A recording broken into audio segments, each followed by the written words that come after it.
हे guys, welcome और welcome back to Geeks Football Nation. FC Barcelona versus Grenada.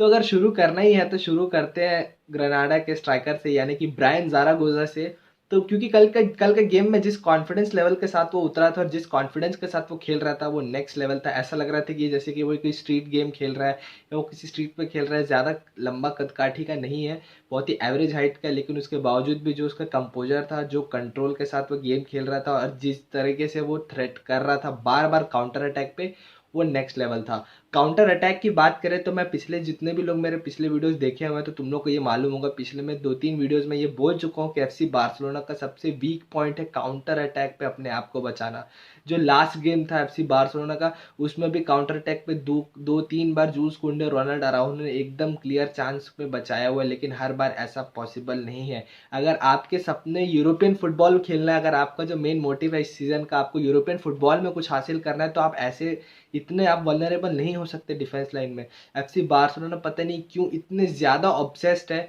वो high defence line के साथ, वो अपने मिडफील्डर्स के साथ कनेक्ट करने का अपने डिफेंडर्स को, कि बार बार उनको ये प्राइस पे करना पड़ता है कि उनके डिफेंडर्स बार बार उतने जल्दी कवर अप नहीं कर पाते और गोल खा जाते हैं। पहला गोल आउट ऑफ नोवेयर, मैच की ओपनिंग 15 सेकेंड्स में, फर्स्ट हाफ के, वो गावी मिडफील्ड में बॉल की पोजीशन लूज करता है, एक दो अच्छे पास और वो ब्रायन ज़ारागोजा को वो फिनिश। ऑफकोर्स अनलकी था, मार्क-एंथोनी टर स्टेगन को वो रोक लेना चाहिए था, मतलब वो चांस जो था वो काफ़ी हद तक रोका जा सकता है। अगर आप टर स्टेगन के लेवल की बात करो तो उससे भी खतरनाक सेव्स उसने निकाला हुआ है। तो कल का जो गोल था पहला वाला, वो तो इवेंचुअली रोक लेना चाहिए था टर स्टेगन को। पर कुछ चीज़ें जो थी एफसी बार्सिलोना के फेवर में नहीं थी कल के दिन पे। और जो कुछ चीज़ों की बात करते हो, रेफरिंग जो डिसीजन थे जो 50-50 जो होने चाहिए थे, लास्ट मिनट तक जो थे जो डिसीजन 50-50 होने चाहिए थे, या तो बार्सिलोना के पक्ष में या फिर ग्रेनाडा के पक्ष पर, वो काफ़ी सारे डिसीजन जो थे वो बार्सिलोना के पक्ष में मिले, which is a positive point. लेकिन सबसे बड़ा कंसर्निंग पॉइंट ये था कि जो विनिंग गोल एफसी बार्सिलोना के लिए प्रूव हो सकता था, जो जो जाओ कैंसिलो ने जो एक बेहतरीन क्रॉस निकाला था और आखिर में जाओ फिलिक्स ने उसको एक गोल में कन्वर्ट कर दिया था, उसको ऑफ साइड दे दिया गया क्योंकि फेरान टोरेज जो है वो एक ऑफ साइड पोजिशन पे रन निकाल रहा था। तो काफ़ी सारे लोग का जो है वो क्वेश्चन ये था कि ये ऑफ साइड कैसे है। तो मैंने इतने दिन से मैं वीडियोस बना रहा हूँ, मैंने इतने साल फुटबॉल देखा हुआ है, तो ये जो कल इंसिडेंट हुआ वो totally out of the books नहीं है। मैंने ऐसा होता देखा हुआ है कि वो एक दूसरा प्लेयर जो है वो ऑफसाइड पोजीशन पर रन निकालता है, तो या तो उस शॉट को ऑफसाइड क्या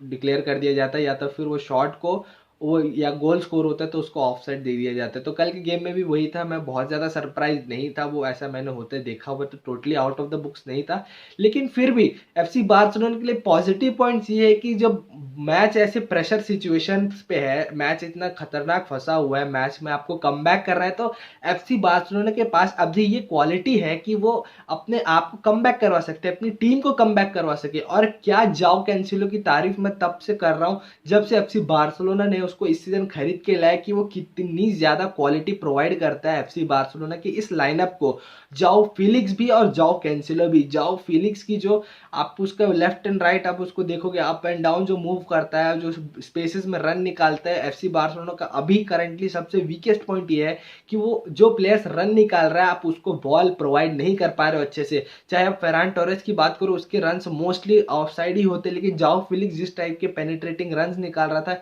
और जिस टाइप के थ्रू बॉल्स देने में वो सक्षम हो रहा था, बार बार वो टेक ऑन ले रहा था, 1-on-1 ले रहा था, डुअल्स ले रहा था, बॉल कंट्रोल कर रहा था, मिडफील्ड में बॉल दिलवा रहा था, वो चीज़ जाओ फिलिक्स जो है वो बहुत ही अच्छे से प्रोवाइड कर रहा है। और जाओ कैंसिलो की अगर बात करें तो उसके पास जो पेस है और उसके बाद जो जो प्रेशर सिचुएशन में जिस कामनेस के साथ वो डील करता है ना, वो चीज़ काफ़ी ज़्यादा नेक्स्ट लेवल है। और किस टाइप की वो क्वालिटी प्रोवाइड करता है एफसी बार्सिलोना को, आप पिछले कुछ मैचेस में देखोगे कि एफसी बार्सिलोना ने जहाँ जहाँ कमबैक किया है, या फिर आप देखोगे उस राइट फ्लैंक से जहाँ से भी वो अटैक क्रिएट हो रहा है, जाओ कैंसिलो का उसमें कितना बड़ा हाथ है। और जाओ कैंसिलो का वो क्रॉस जो सीधा वो वाइड जा करके जाओ फिलिक्स को फाइंड करे और जाओ फिलिक्स उसको बरी भी कर रहा है, तो ये बहुत ही ज़्यादा पॉजिटिव पॉइंट है एफसी बार्सिलोना के पक्ष में। अगर देखोगे तो João Cancelo is really going to be a key player to win in Champions League also and in the league also. FC Barcelona के लिए सबसे बड़ा प्रॉब्लम अभी ये हो गया है कि अगर अभी बात करें तो अब कल का गेम जो था वो इंटरनेशनल ब्रेक से पहले लास्ट गेम था। एफसी बार्सिलोना टोटली चाहती कि वो जो कल का मैच है वो उसमें जीत करके पॉइंट्स ले करके इंटरनेशनल ब्रेक की ओर आगे जाए, पर ऐसा हो नहीं पाया क्योंकि कल का गेम ड्रॉ हो गया और एफसी बार्सिलोना ने पॉइंट्स ड्रॉप कर दिया। अब वो जिरोना और रियल मैड्रिड दोनों से नीचे चल रही है, यानी कि थर्ड पोजीशन पे एफसी बार्सिलोना अभी की अब इस वक्त स्टैंड कर रही है। अगर कल का मैच जीतती तो लीग लीडर्स कहलाती और वापस से इंटरनेशनल ब्रेक के बाद रिटर्न करती तो as a league leader return करती, पर एफसी बार्सिलोना जो है अभी 2 पॉइंट्स पीछे चल रही है जिरोना से और रियल मैड्रिड से। तो एफसी बार्सिलोना के लिए प्रॉब्लमेटिक तो नहीं बोल सकते क्योंकि स्टिल बहुत अर्ली है, सीजन शुरू हुआ है अभी, बहुत ज़्यादा समय नहीं हुआ है। तो एफसी बार्सिलोना के पास इवेंचुअली बहुत ज़्यादा टाइम है, लेकिन आप कितना ज़्यादा ये रिस्क लेना चाहोगे या फिर आप कितना ज़्यादा पॉइंट्स टेबल में डिफरेंस क्रिएट करना चाहोगे, ये बहुत ही ज़्यादा डिपेंड करता है शावी हर्नांडेज पे। फर्मिन लोपेज की बात करें तो कल का गेम जो था वो उसके लिए नहीं था, मतलब कि कल के दिन उसका मतलब बात करते हैं ना, आप एक दो गेम अच्छा खेलते हो आपके अंदर वो कॉन्फिडेंस आता है, आपके कोच आपके कॉन्फिडेंस दिखा रहे हैं, आपका स्टाफ आपके ऊपर कॉन्फिडेंस दिखा रहा है, आपका बोर्ड आपके ऊपर कॉन्फिडेंस दिखा रहा है, बट स्टिल अगर आपको स्टार्ट करवा रहे हैं, अगर आप ऑफ द बेंच आके अगर आप कुछ डिफरेंस क्रिएट कर रहे हो और अगर आपको स्टार्ट करवाया जा रहा है तो आपको वैसा आउटपुट देना पड़ेगा। और कल का गेम जो था वो हाई डिमांडिंग गेम था, यानी कि आपके अंदर से एक एक जो आपके एक एक आउंस ऑफ एनर्जी है वो आपसे डिमांड कर रही थी, आपके अंदर जितनी भी क्रिएटिविटी आपसे जितनी भी आपके अंदर पोटेंशियल है वो सब कुछ डिमांड कर रहा था कल का गेम। और फर्मिन लोपेज जो था वो ही फेल शॉर्ट टू दैट, वो बहुत कोशिश किया लेकिन वो गेम नहीं निकाल पा रहा था। और अगर फर्मिन लोपेज को अगर देखा जाए तो उसको सब्स्टिट्यूट करके कौन आता है,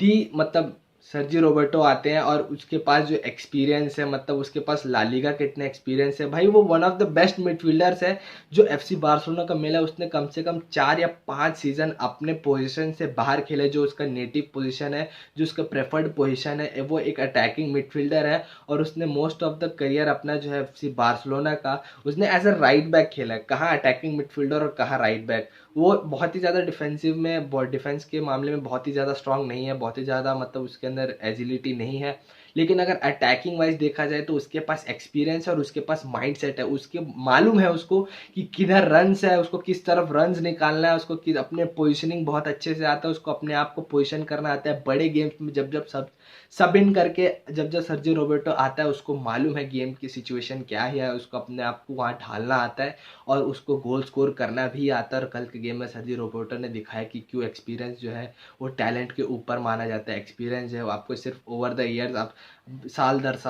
साल गेम गेम दर गेम अब आप इवॉल्व करते जाते हो तब आपको एक्सपीरियंस आता है। और सर्जियो रोबर्टो ने कल एक बहुत ही ग्रेट एग्जाम्पल दिया एक एक्सपीरियंस प्लेयर होने का कि किस लिए एक्सपीरियंस प्लेयर की जो है वो टीम को ज़रूरत पड़ती है। जब आपके पास यंग टैलेंटेड प्लेयर्स होते हैं तो आपके पास एक्सपीरियंस वाला प्लेयर होना बहुत ज़्यादा ज़रूरी है अगर आपको कल के जैसे गेम में सर्वाइव करना है। तो बात करें इल्कay गुंडोगान की, तो इल्कay गुंडोगान ने कितना इंपॉर्टेंट प्लेयर है एफसी बार्सिलोना के लिए। कल का गेम जिन लोगों ने भी देखा होगा कि मिडफील्ड में जो कुछ भी हो रहा था वो गुंडोगान के थ्रू ही हो रहा था, गुंडोगान के थ्रू ही सारी चीज़ें हो रही थी। गावी जो है बस सपोर्ट दे रहा था और जो यहाँ से जाओ कैंसिलो जो और क्रिस्टेंसन जो है वो बस विड्थ प्रोवाइड कर रहे थे, लेकिन जो मेन गेम चला रहा था वो वो इल्कay गुंडोगान ही था। अगर कल एफसी बार्सिलोना जीत जाती तो मैन ऑफ द मैच तो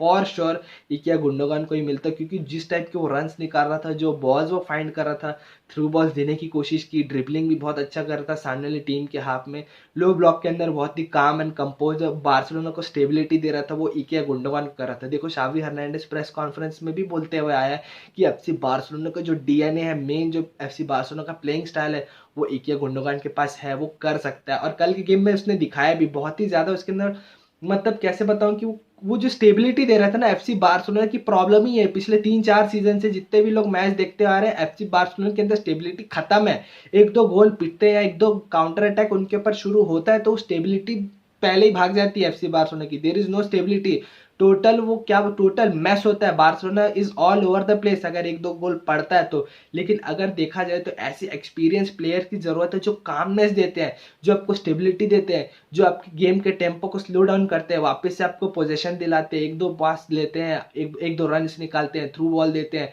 और एक बहुत ही अच्छा शॉट भी लिया था एफसी बार्सिलोना के लिए,